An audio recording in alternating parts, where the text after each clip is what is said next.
अस्सलाम वालेकुम प्यारे दोस्तों टिकटॉक मोनेटाइज अकाउंट तो आपने बना लिया। क्रिएटर फंड का ऑप्शन भी आपके पास शो हो गया। अब जो सबसे बड़ा चैलेंज जो है वो है 10,000 फॉलोअर और 1 मिलियन व्यूज।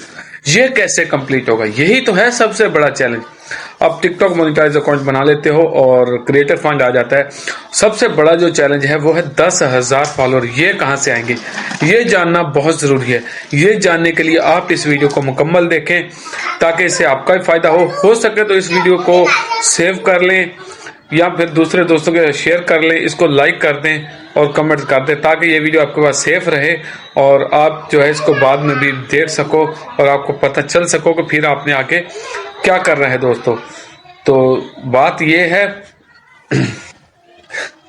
अच्छा जी, बात यह है कि 10,000 फॉलोअर आएंगे कहां से दोस्तों। जब आप अपनी वीडियो बनाते हो, उसको पोस्ट करते हो, उसके बाद आपने ये करना है कि आपने फॉर यू को पे जो वीडियोस आ रही हैं उनको ज्यादा से ज्यादा देखना है और उन वीडियोस के नीचे कमेंट्स करने हैं ताकि आपके जो कमेंट्स हैं उनको पढ़ने के बाद लोग आपकी प्रोफाइल पर आएं और आपको फॉलो करें, आपको लाइक करें और आपकी वीडियोस आगे जो है वो फॉर यू पर चलें। ये तो थी आपकी ट्रिक और बाकी आई लव यू हो गया। खुदा हाफिज।